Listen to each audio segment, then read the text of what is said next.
We got two great guests in studio here right now from the Mason County Economic Development Council. It's the Executive Director, Jennifer Baria, and Karin Leaf. Good morning. Good morning. How y'all doing? Good. I had the best weekend. Did you? Didn't do anything too much, but I know that you guys were talking about how hot it was. Yes. I love the heat. Okay. So bring it on. I got to use a pressure washer for the first time. That was amazing. I mean, you can. Well, our parking lot needs pressure wash. Well, I'm happy to loan you the machine so that you can get the same satisfaction that I got. Pressure washing on a 90-degree day? Yeah, it was beautiful. Well, nice. I guess that cools you off a little bit. Well, your legs at least. Yeah, for sure. Fun. You don't really want to aim it at people. Now, what was this pressure washing entailing? This wasn't pressure washing the alleyways here behind iFiber Studios, which is something that we're going to be talking about today. Right. No, this was my house. Oh, okay. Yeah. All right. You Well, will be. No. what are we talking? I will be doing, or somebody will be. Beautification process going on. Is that what's going on around here? That's Karin, come to me with that's an idea. what's going on around here. We just wanted to come on and talk because this whole project started because a business came to us, and we really wanted to drive that point kind of home. There are things that we think of that we know maybe somebody else is doing. If the business has an idea, please come to us. There's things that we can do. We can at least let you know if something else is going on that's going to it. So we had a business that came to us and said that they had gone home and they visited their hometown, and they were from a smaller place, and when they went to visit, noticed this kind of resurgence of their downtown and started taking pictures and really kind of looking at what were the changes that they made to help kind of move this process forward. And Shelton's made some of those changes as well. The vision process that's been happening, it's part of it. But I think when you get that big, sometimes it's harder to move it forward with smaller projects. So having the business come to us gave Karin the ability to go to the city and say, look, this is what our businesses are telling us. What can we do? And that's essentially all she did. What can we do? Can we help? And so what is the results of this? It sounds like we're going to be working on something to revitalize the alleyways. Clean it up. Yeah, I met with Rick Fredrickson, Mason County Garbage, and then Craig Gregory with the city, and both are more than happy to help. 200% they're in on this project. In this alley between 2nd and 3rd, there's probably 10, 12 garbage cans. You get the problem of dumpster diving, illegal dumping, and the list is very long. So we're going to do a pilot program at Cooperative Garbage. So we're going to bring that number down to 4 large containers. They'll be locked. Each tenant or business owner will have a keypad thing? The numbers to They'll have open the that code. up. Yes, thank you. We're not going to hold that ransom. They're going to have the code. Good. So, Rick has done a great job as far as calculating the size of the containers that businesses have now, how often they're dumped, all of that to determine how much they'll pay into that project. No one's rates are going up. They're more than happy to get this started, and it just kind of leads the way for the visioning process to kickstart again. You've got to get that garbage is a huge problem. Sure.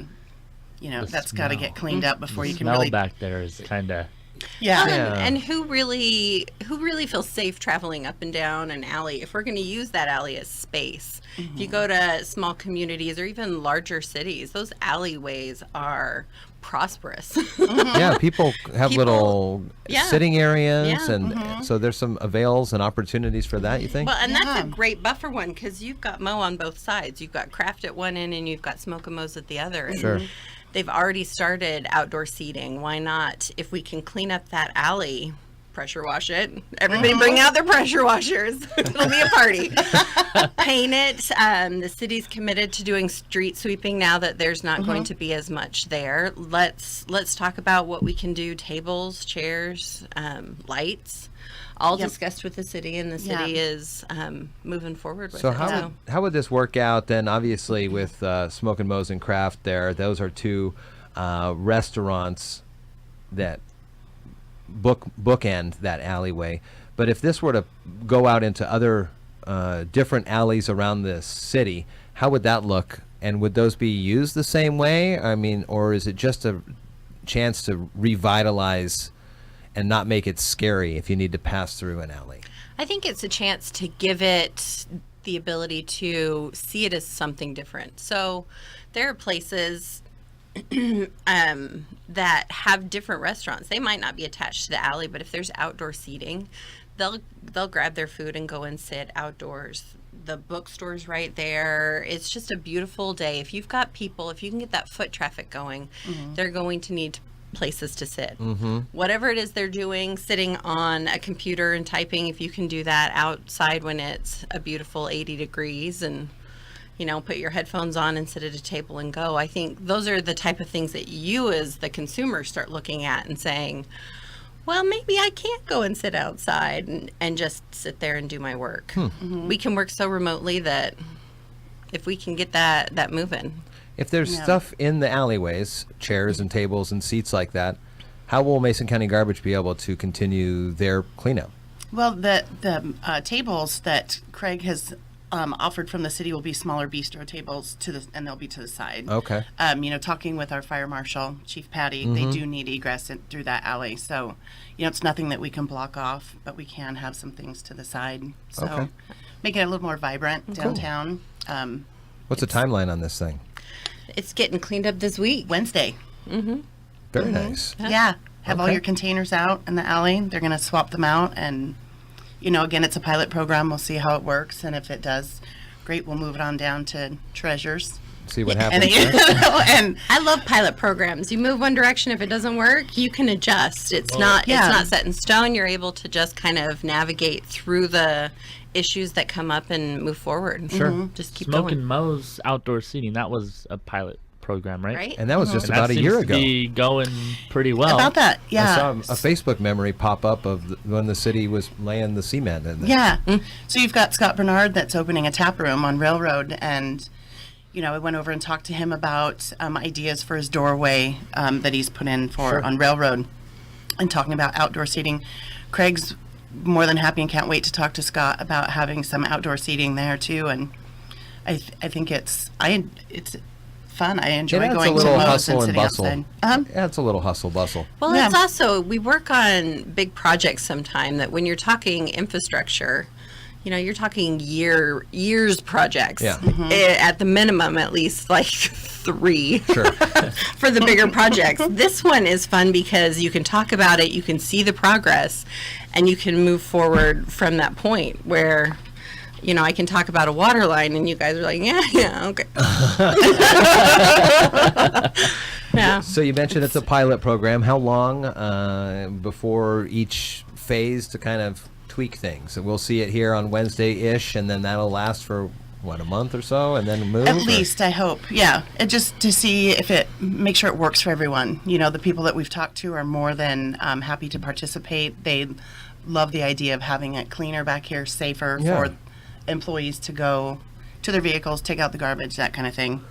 Well, you'll see next steps. If the visioning group takes it over, then you'll start to see the pressure washing. You'll start to see the painting, the street sweeping that's going to happen. Did they say weekly or monthly? It's going to happen on a consistent basis. So it will look good. And if that one, after a couple of months, really does it, then we start talking to the next business building owner. So out of that building, you can have upwards of 20 tenants. So we've got to talk to each one of those, get the okay, tell the landlord, yes, they said it was okay. Yeah. And then move forward with the next one. And it might be another alley. This one specifically had fire flow issues that you couldn't block off, but maybe the next building has one that you could block off and have it be a pedestrian-only kind of traffic area. Coming up Thursday, August, I just lost my calendar, is the next big Choose Mason event, the 23rd, right? Is that when it is? Port Up of at Allen. the Port of Allen. Tell us about this. Well, thanks to you, iFiber, as a sponsor, the Port of Allen and Peninsula Credit Union. It's our first event in the North End. We just want to introduce First North event End. this year. Sure. Yes. Yes. Not ever. You do aware that Thank there you. is a northern part of this. Okay, good. It's trying to introduce our North End businesses to our South End businesses. Sure. We've got some great businesses joining us: the Shopper, the Journal, Tractor Supply, Mason Transit, Stretch Island Fruit Company. Nice.